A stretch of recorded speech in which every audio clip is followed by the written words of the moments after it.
Estimados estudiantes, muy buenas. Estimados estudiantes, muy buenas tardes. El día de hoy vamos a avanzar el tema de la atmósfera. Es un tema muy recurrente en el curso de geografía. Muy bien, cuando hablamos de la atmósfera nos estamos refiriendo a la parte o estructura del planeta Tierra que corresponde desde la superficie hacia arriba, ¿no? Hacia la zona alta, llegando al espacio exterior. Básicamente, la atmósfera comienza desde la superficie de nuestro planeta y se expande hasta el espacio exterior, ¿no? Hasta cierto límite. Muy bien. Entonces, profesor, ¿qué es la atmósfera? La atmósfera va a ser esa capa de gas, ¿no? Es esa capa de gas. Acá dice, si la atmósfera cubre toda la Tierra, entonces, ¿por qué me da soroche o frío? ¿No, profesor? ¿Por qué si hay atmósfera sobre todo el planeta? Porque a veces cuando vamos a la altura siento frío, me da un mal de la cabeza porque no puedo respirar. Y es que la respuesta a esa pregunta es la siguiente.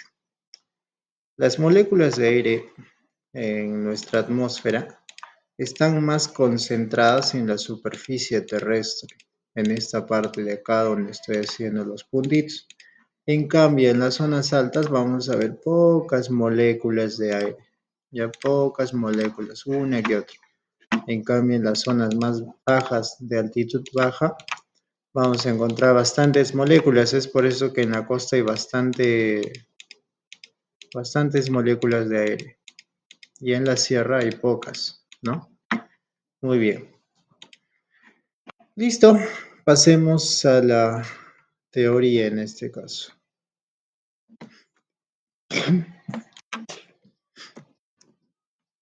Entonces, profesor, ¿qué cosa es la atmósfera? La atmósfera es la estructura gaseosa que envuelve al planeta Tierra, ¿no? Esa estructura gaseosa, esta de acá. Esta que ves acá, citos, es toda esa estructura gaseosa.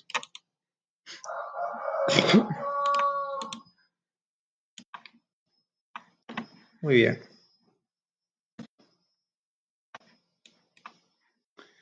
Eh, Como vemos, la atmósfera puede tener cierto nivel de variación. Como te das cuenta acá, profe, cerca de la línea ecuatorial, la atmósfera es más amplia. En cambio, cerca a los polos, la atmósfera es más pequeña. Y esto se va a deber a una fuerza que es el efecto Coriolis, ¿ya? Recuerda, es eso, el efecto Coriolis, se le llama así. Es una consecuencia de la rotación. Entonces, sus características, su espesor es variable, ¿no? Lo que vimos hace rato.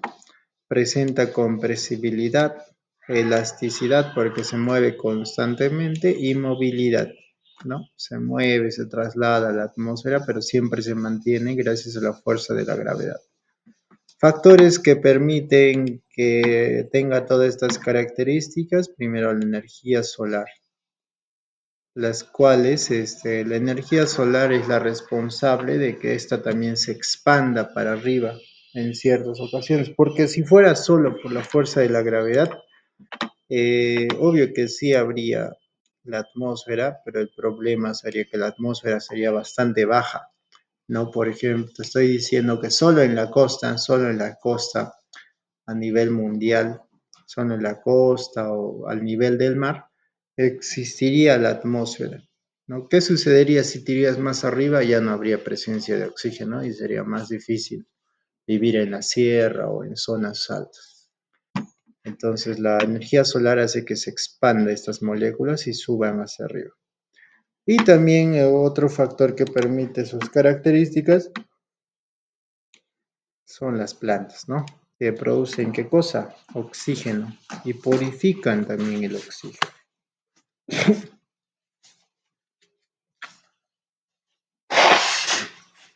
Ahora es la pregunta, profe, ¿solo hay oxígeno en la atmósfera? Y la respuesta es no, hay mucho más que el oxígeno, ¿no? ¿De qué está compuesto la atmósfera, profesor?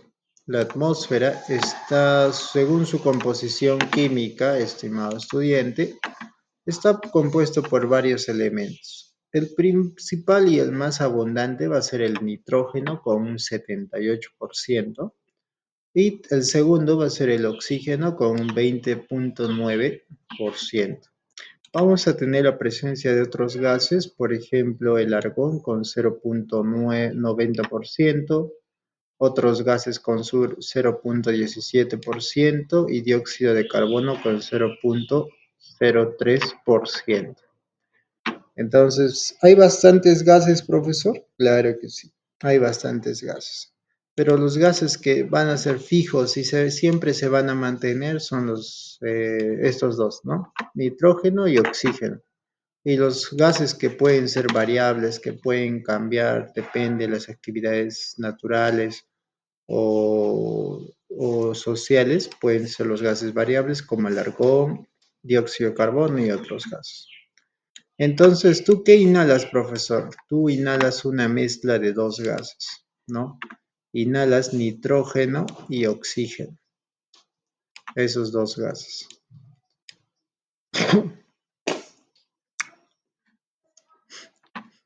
¿Para qué son importantes estos gases, profesor? La importancia de estos gases, por ejemplo, el nitrógeno con N2, es disolver el oxígeno y fertiliza el suelo, ¿no? Gracias a ello se permite la agricultura. El oxígeno también permite, ya sabes, la respiración y permite la combustión. Profesor, ¿cuál es el gas más importante? El gas más importante, según nuestras necesidades, es el oxígeno.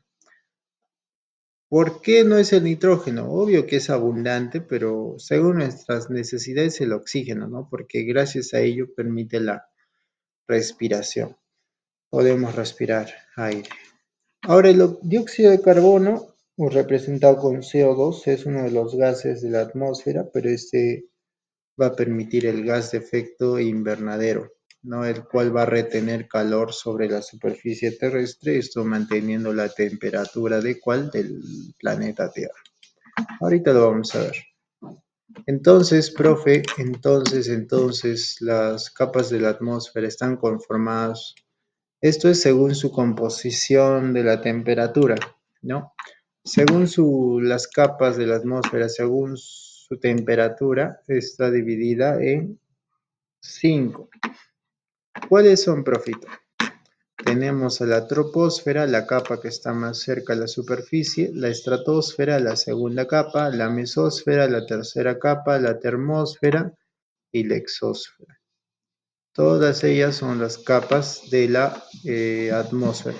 Pero recuerda, estas capas se dividen porque principalmente se van a dividir principalmente por su temperatura. Por ejemplo, la troposfera tiene una temperatura de 15 grados, la estratosfera ya baja la temperatura a menos 60 o menos 5 grados, la mesósfera menos 95 grados y la termósfera ya cambia su temperatura a más de 1000 grados. Y la exósfera, pues lamentablemente no hay una temperatura adecuada porque ya corresponde al espacio exterior. ¿Ya? Muy bien. Y en cada una de estas capas van a ocurrir ciertos eventos, ¿no? Por ejemplo, acá vemos un avión, acá vemos un globo, acá vemos meteoritos, acá vemos una aurora boreal, acá vemos satélites artificiales. Como te das cuenta, hay ciertos eventos que vamos a analizar uno por uno. Por ejemplo, comencemos con la primera capita, profesor. Vamos a hablar de la troposfera. La troposfera obviamente es la capa que está más cerca a la Tierra, ¿no? A la Tierra, a la superficie terrestre. Es por eso que a esta capa se le conoce como la capa de la biosfera. ¿Por qué? Porque esta es la capa que está dentro, ¿no? De la biosfera. Biosfera se refiere a todos los seres que tienen vidas, plantas, animales, personas, microorganismos, etcétera, etcétera. Es por eso que la temperatura también de este lugar es de 15 grados, un promedio a nivel mundial. Acá se va a suceder la gradiente térmica vertical. ¿Qué es la gradiente térmica vertical, profesor? Es la presencia de gases de efecto invernadero. Mira, como estas de acá, ¿no? Estos son gases de efecto invernadero. Son como nubecitas o gases muy densos que no permiten que los rayos del sol salgan fácilmente. Y esto se da de manera natural, o sea, la misma naturaleza provoca estos gases, como el ser humano también provoca estos gases. Y cuando la misma naturaleza provoca estos gases es para un equilibrio de la superficie. ¿Cómo es eso, profesor? O sea, los rayos solares caen sobre la superficie y rebotan, ¿no? Rebotan ahí y esto permite que la temperatura se mantenga a 15 grados promedio. Pero cuando hay una sobreproducción de estos gases de efecto invernadero conocidos como GAY, ¿qué va a suceder? Una sobreproducción por las actividades humanas.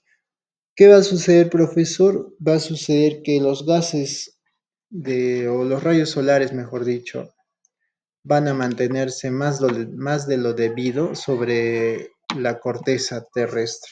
Esto va a generar el sobrecalentamiento del planeta Tierra, ¿no? Y finalmente el calentamiento global. Muy bien, ¿qué más? La gradiente térmica vertical también nos dice la disminución de la temperatura según la altitud. Otra cosa que va a suceder en esta capa es que según yo suba, ¿qué va a suceder con la temperatura, profesor? Va a disminuir, o sea, vamos a encontrar menos temperatura, ¿ya? Menos temperatura. Otra cosa de la troposfera, pues es la capa, recuerda, es la capa más densa, más pesante. Ahí se encuentran los gases más pesantes. Por ejemplo, vamos a encontrar los gases de efecto invernadero, el oxígeno y el nitrógeno. El 70% de toda la atmósfera ya está en la troposfera.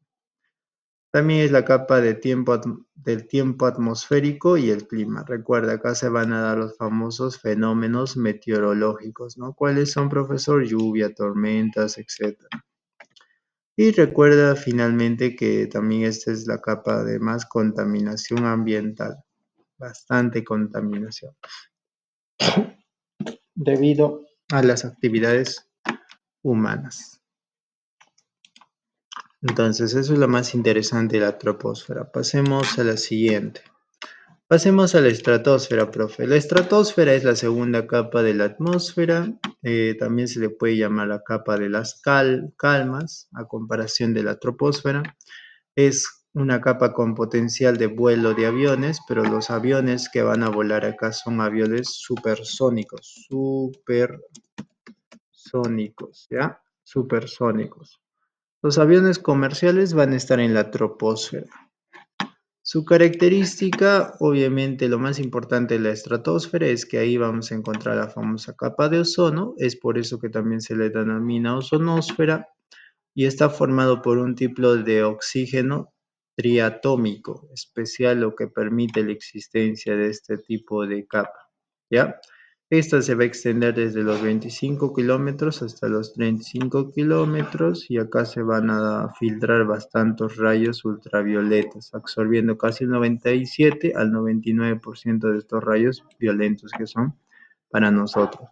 Los únicos rayos que van a pasar, por así decirlo, son los rayos ultravioleta A. En cambio, los otros rayos ultravioletas, rayos B y C, no. Estos son rayos ya bastante violentos, los cuales provocan cáncer a la piel. Muy bien, pasemos ahora pasemos a la mesósfera. La mesósfera es la tercera capa de la atmósfera, recuerda. Esta capa, como se da la famosa gradiente geotérmica, acá va a terminar. Y es por eso que esta capa va a ser una de las más frías, o mejor dicho, va a ser la capa más fría, donde la temperatura llega a menos 80 hasta menos 110 grados.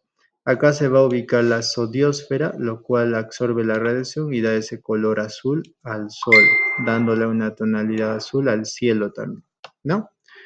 Y acá vamos a encontrar también las famosas nubes noctilucentes, ¿no? Listo. Ahora pasemos a la cuarta capa, que es la termósfera, profito. La termósfera. ¿Qué debo saber de la termósfera? Pues esta capa también se le puede llamar como ionosfera, ¿ya? Cumple muchas funciones. Dentro de esto, la termósfera cumple la desintegración de meteoritos, presencia de auroras boreales y temperaturas mayores. Acá vamos a encontrar las partículas ionadizadas de transmisión de ondas de radio y televisión, ¿no? Acá también van a ocurrir las auroras boreales y vamos a encontrar mayores temperaturas por la ionización. Listo. Termósfera, ahora última capa, profe, exósfera, ¿no? La última capa. Esta capa, bueno, para varios geógrafos no existe, pero para el nivel preuniversitario sí lo consideramos. La exósfera básicamente ya se refiere al espacio sideral, mi estimado. ¿Ya? Acá se van a ubicar los famosos anillos magnéticos de Ball-El. Estos anillos, ¿qué cosa? Permiten proteger la Tierra de la radiación. No te olvides. Muy bien. Listo, eso sería lo más interesante. Entonces, acá están sus distancias también. Mira, observa las distancias, la troposfera, profesor, desde 0 hasta 18 kilómetros. La, la estratosfera puede ser considerada de 18 a 50, la mesósfera puedes considerarlo desde 50 hasta 90 kilómetros, la termósfera desde los 90 hasta los 800 kilómetros y la exósfera desde los 800 hasta los 3000 kilómetros. Muy bien, ¿cuáles son sus funciones de la atmósfera? Primero, la atmósfera tiene gases necesarios para el desarrollo de la vida, ¿no? Como el oxígeno y el nitrógeno. Y también para los fenómenos meteorológicos como la lluvia. Gracias a la atmósfera se permite la resistencia o sea, se permite el vuelo de qué, profesor, de las aves y las aviones. También permite difuminar la luz y el sonido, regula la temperatura de la Tierra gracias a los gases de efecto invernadero y nos protege de la radiación solar nociva, los rayos ultravioleta B y C. Esas son sus funciones de nuestra atmósfera. Ahora, ¿qué sucede, profesor? ¿Hay un problema con nuestra atmósfera? Claro que sí, mi estimado. Hay un problema con la segunda capa, que es la ozonosfera. ¿Qué sucede? Pues está sucediendo en estos años, sucedió que apareció un gran hueco, ¿no? Agujero en esta capa. ¿Y esto se debe a qué? La causa se debe al uso de clorofluorocarbonos, ¿no? CFCs. Estos son un tipo de químico especial, lo cual permite la degradación de esta capa.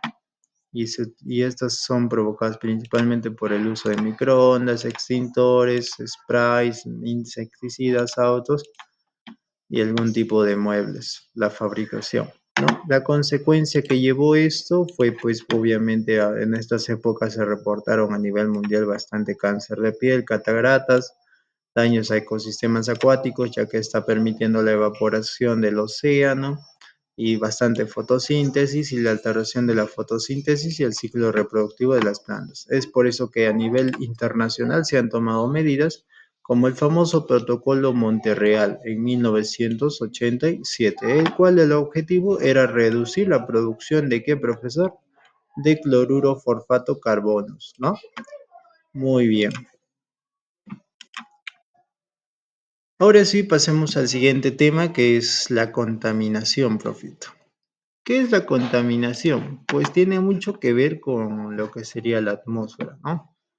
La contaminación básicamente se va a referir a todos esos gases extraños que no son propios de la atmósfera, como estos de acá, ¿no? Por eso dice, todos estos gases contaminantes emite el hombre, genera calentamiento global y la verdad es que sí, sí, ¿no? Permite el calentamiento. A ver, primero hay que entender cuál es la diferencia entre efecto invernadero y calentamiento global. El efecto invernadero es una función natural. de la atmósfera, donde los gases de efecto invernadero de origen natural retienen el calor irradiado por la superficie. O sea, básicamente el efecto invernadero es algo natural. No, ya te dije que hay elementos de la naturaleza que provocan gases de efecto invernadero de manera natural, ¿no? Y esto lo hace para mantener la temperatura. Muy bien. Esto va a suceder solo en la troposfera gracias a la densidad de los gases, ¿no? Y la temperatura adecuada para la vida es 15 grados. Pero ¿qué sucede con el calentamiento global, profesor? El calentamiento global es algo atrópico, no es común, y se manifiesta por el incremento de la temperatura, esto gracias al aumento de gases de efecto invernadero por el ser humano, ¿no? Él también provoca con sus actividades económicas gases de efecto invernadero, lo cual perjudica al ser humano, ¿no? Por ejemplo, la quema de combustibles fósiles como el petróleo, gas natural y el famoso carbón es lo que provoca más exceso de gases de efecto invernadero y la retención de los rayos del sol. A ver, causas. ¿Cuáles son las causas de, profesor, el calentamiento global en este caso? Tenemos pues el incremento de gases de efecto invernadero provoca actividad. La causa es primero la actividad industrial, ¿no? Bastantes fábricas a nivel mundial que contaminan, pues provocan bastante de estos gases de efecto invernadero. Parques automotor también bastante producción de autos y uso de autos también. La deforestación, la tala indiscriminada de bosques, plantíos, etcétera, etcétera. Esto por la agricultura también. Actividades agropecuarias, los animales producen gases de efecto invernadero en su mismo estómago, claro ejemplo la vaca que produce el metano, represas gigantes también donde se produce gases de efecto invernadero y la fusión de permas. ¿Listo? Muy bien, entonces, algunos son de manera natural y otros son de manera social. Pasemos, por ejemplo, los gases de efecto invernadero causantes del calentamiento global, o el primer gas se le llama como dióxido de carbono o anhídrido carbónico, CO2, ¿no? Su origen puede ser por dos factores, natural y social. Veamos el factor social. En este caso, el ser humano, cuando utiliza autos o utiliza sus fábricas para producir algún bien, pues está provocando gases de efecto invernadero. Ahora, una causa natural pues, sería la deforestación o la quema de bosques, ¿ya? Eso es algo natural que sucede. Pasemos con el metano, es un segundo gas de efecto invernadero y el factor social que provoca esto sería la llenos sanitarios, ¿no? O minería de carbón o represas gigantes. En caso de manera natural, pues sería la agricultura, los vacunos o la agricultura de arroz. Esos también provocan gases de efecto invernadero. El oxígeno nitrógeno va a ser otro gas de efecto invernadero, lo cual se produce por la quema de combustibles fósiles y la producción de ácido nítrico. Y de manera natural se da por la fertilización nitrogenianos de quema de biomasa. Básicamente los gases que más contribuyen al calentamiento global las tenemos acá abajo, ¿no? Más de la mitad es el dióxido de carbono, luego es el metano, tercero oxígeno nitroso y el 11% ya son otros gases variados. Muy bien, ahora sí hablemos de las consecuencias del calentamiento global. Basado en los gases de efecto invernadero, pues obviamente el calentamiento global como tal fenómeno a nivel mundial va a tener consecuencias a nivel global, ¿no? Una primera consecuencia va a ser el deshielo de los nevados, glaciares y casquetes polares. Como vemos en esta imagen de acá, podemos ver según la cronología de años que constantemente está sucediendo, ¿no? Este cambio. Por ejemplo, esta imagen nos muestra cómo estaba este nevado o glaciar en 1986, luego nos da un panorama de 2001 y luego 2012. Como te puedes dar cuenta, pues lamentablemente se está produciendo lo que sería el deshielo, ¿no? A causa de este deshielo se van a formar nuevas lagunas glaciares, donde el agua debería ser en estado sólido se va a convertir en un estado líquido, ¿no? Luego de eso, si el agua, profesor, se vuelve en un estado líquido, el nivel del mar va a aumentar, ¿no? Y profesor, ¿eso qué, en qué nos afecta? Obviamente que hay ciudades o países que están en la costa peruana, costas continentales, y si aumenta el nivel del mar, pues el agua va a llegar a un nuevo límite, ¿no? De la costa, y eso va a inundar países insulares. Y gracias a eso también se van a dar las migraciones forzosas. A causa de esto, la gente se va a trasladar a zonas más adentradas o de más altitud para no volver a sufrir este tipo de inundaciones.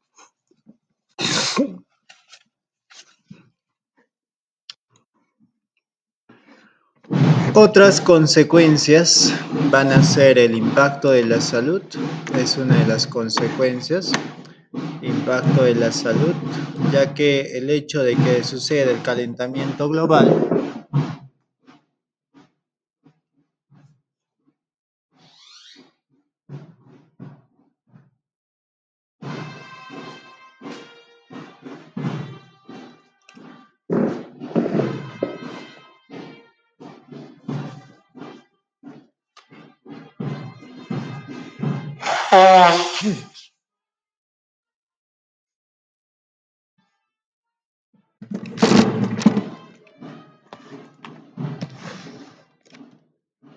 Otra consecuencia va a ser el impacto en la salud, ya que el hecho de que suceda este fenómeno, el hecho de que las temperaturas aumenten, es una proliferación de qué, de mosquitos, los cuales transmiten enfermedades como el Zika, el dengue, el chikungunya, ¿no?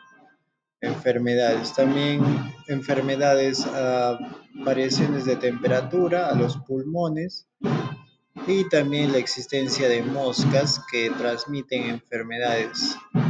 La sexta consecuencia va a ser las plagas que afectan los cultivos, como vemos acá, pues. La desertificación del suelo, o sea, la muerte de los suelos, ¿no? Tanto por el calentamiento global que las tierras pierden sus proteínas.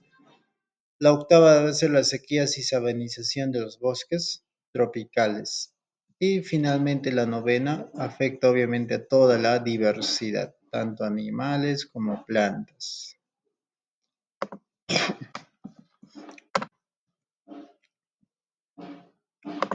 Profesor, entonces la variabilidad es un fenómeno, sí, pero este fenómeno es natural, ¿no? ¿Qué es la variabilidad? Es la alteración de patrones del clima, es cuando nuestro clima cambia.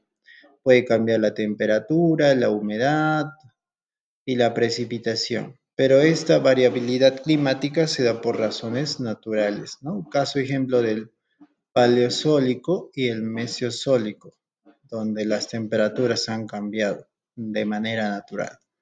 Pero también el cambio climático puede generarse por la alteración de patrones del clima, pero esto a consecuencia del calentamiento global producido por las actividades humanas, lo cual provoca pues sequías prolongadas, lluvias torrenciales, olas de calor y olas de frío e intensificación de los vientos. Esas son las consecuencias. Consecuencias en el Perú, profesor, ¿hay consecuencias en el Perú? Bueno, básicamente el Perú no es un emisor de gases de efecto invernadero, pero sin embargo se encuentra considerado entre los países más vulnerables al calentamiento global, ya que, primero, ¿por qué, profesor? ¿Por qué es vulnerable? Porque se encuentra cerca a la línea ecuatorial y eso lo hace vulnerable, ¿ya? Y las consecuencias, primero va a ser retroceso glaciar acelerado. El Perú tiene el 71% de los glaciares a nivel sudamericano, ¿no? También reducción de reservas hídricas, todo el agua dulce se va a reducir de los lagos y lagunas y esto va a afectar obviamente a la agricultura y la producción energética. Va a haber menor disponibilidad de agua para la demanda poblacional y mayor riesgo de ocurrencias de aludes y aluviones, o sea, desastres, profesor. Así que es nuestra responsabilidad cuidarlo, ¿no? Muy bien, daños al ecosistema, también va a haber influencia de la biodiversidad. Recuerda que parte del Perú tiene parte de la Amazonía sudamericana, incremento de desastres, huaicos, inundaciones, fenómeno del niño, de la niña, que afecta a nosotros y a las diversas actividades económicas. Claro ejemplo, estas de acá. Muy bien, vamos con la práctica que está acá. La primera nos dice, un grupo de científicos está moldeando la atmósfera terrestre hace 4.000 millones de años, justo antes del desarrollo de la hidrosfera, al simular la composición gaseosa. ¿Qué condición atmosférica crítica fue necesaria para que el vapor de agua se condensara y formara los océanos? Y la condición es que la disminución de la temperatura, para que esas moléculas que estaban en estado gaseoso se transformen en estado líquido y puedan llenar la superficie de la corteza terrestre para formar nuestros océanos.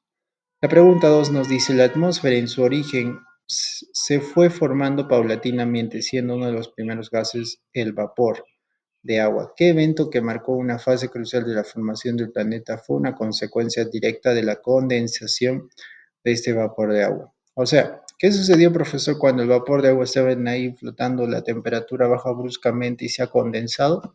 Se han formado los océanos. ¿Ya? Muy bien. Esa es la respuesta. Seguimos con la 3. ¿Qué nos dice la 3, profesor? Nos dice, la existencia de la atmósfera terrestre depende de dos factores, la gravedad y la radiación solar. Si solo actuara la gravedad, los gases estarían pegados al suelo. Tiene razón. ¿Cuál es la función específica que cumple la radiación solar en este equilibrio atmosférico? Básicamente, el Sol tiene que calentar los gases y darles un movimiento para que se desplacen hasta cierta altura. Es por eso que a 3.000, 4.000, hasta 5.000 metros sobre el nivel del mar, aún encontremos pequeñas moléculas de oxígeno, nitrógeno, ¿no? Gases que permiten la respiración. Pregunta 4. Dice, la atmósfera primitiva formada hace miles y millones de años por la intensa actividad volcánica contenía gases como el nitrógeno, el dióxido de carbono y el dióxido de azufre, ¿no? ¿Qué gas que no formaba parte de esa composición inicial fue determinante para la posterior existencia de la vida? Y la respuesta, obviamente, que es el oxígeno, el gas más importante para la formación de la vida. Seguimos. 5. Nos dice, profesor, ¿qué nos dice? Un geofísico está analizando la capa más baja de la atmósfera terrestre, la cual es esencial para el tiempo meteorológico. ¿Cuál es la característica principal que hace que esta capa sea la más densa y la convierte en la región de las perturbaciones atmosféricas? La que la hace más densa es la concentración del 80% de masa de gases totales y el 99% de vapor de agua. Un físico está estudiando la propagación de ondas de radio a larga distancia, ¿ok?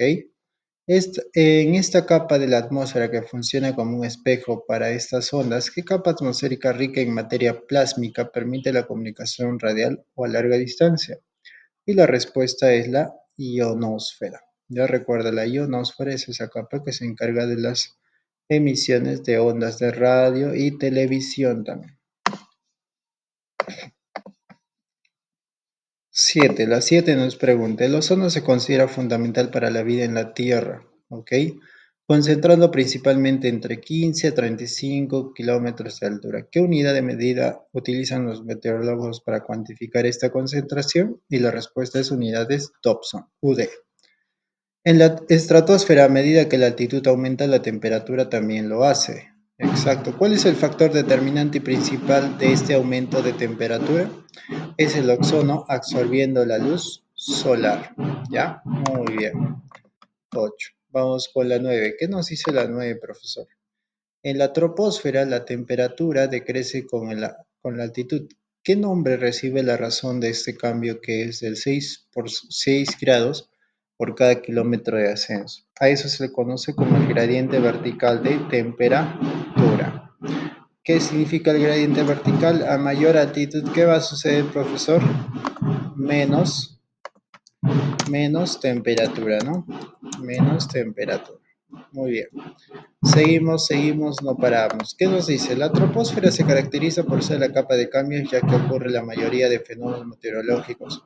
¿Cuál es la principal característica física o composición de la capa que justifica la alta densidad y la convierte en la capa de mayor humedad atmosférica?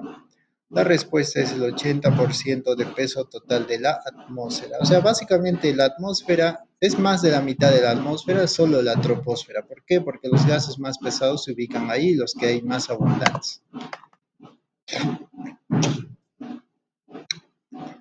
Pregunta 11.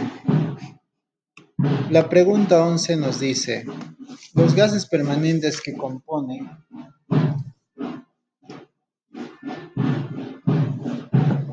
Dice, los gases permanentes que componen la mayor parte de la atmósfera, si el nitrógeno es el gas más abundante con el 80%, ¿cuál es el segundo más abundante y qué proceso biológico fundamental relacionado con la propiedad oxidante permite la energía de seres vivos? El segundo gas, ¿cuál era, profesor? El oxígeno, ¿no? Y permite la combustión para quemar grasas, azúcares y proteínas. Pregunta 13. La clasificación de la atmósfera de acuerdo a la composición química la divide en homosfera y heterósfera. ¿Listo? ¿Qué diferencia clave existe entre estas dos capas en cuanto a los gases que predominan en su composición? Básicamente la diferencia que existe es que la homosfera predomina el nitrógeno y el oxígeno, gases pesados, y en la heterósfera predomina helio y hidrógeno, gases ligeros. ¿Ya? Muy bien, esa es la respuesta. 13. La 13 nos dice, los gases contaminantes son subproducto de las actividades antrópicas. Si el dióxido de azufre genera lluvias ácidas y el monóxido de carbono ocasiona afecciones respiratorias, ¿cuál es el gas contaminante que está directamente relacionado con la destrucción de la capa de ozono? Recuerda, ¿cuál es el gas más poderoso que destruye la capa de ozono? Es el cloruro forcarbonos, ¿ya? El CFC. Muy bien, pregunta 14 nos dice, el efecto invernadero es un mecanismo aislante que mantiene la Tierra a 15 grados de promedio, a diferencia que la Luna está a menos 18. ¿Cuál es la principal razón física relacionada con la densidad que explica la enorme diferencia de temperatura? Profesor, ¿por qué diferentes temperaturas entre la Tierra y la Luna? Básicamente es por la densidad de la atmósfera terrestre capturando de manera efectiva el calor que tiene. Básicamente mayor gravedad hay en la Tierra, es por eso que captura mayor gases. En cambio, la Luna no tiene mucha gravedad, es por eso que las libera fácilmente y su gravedad no es tan fuerte. ¿Ya? Muy bien, vamos a la 15, con esta terminamos. Aunque el metano es alrededor de 20 veces más efectivo que el dióxido de carbono como el gas de efecto invernadero, ¿por qué el CO2 se considera principal responsable? ¿Por qué, profesor? Porque nuestra atmósfera presenta la mayor concentración y explica cerca del 60% del efecto invernadero a nivel global. Muy bien, con esto terminaríamos. Espero que lo hayas entendido. Nos vemos hasta otra próxima clase. Chao, chao.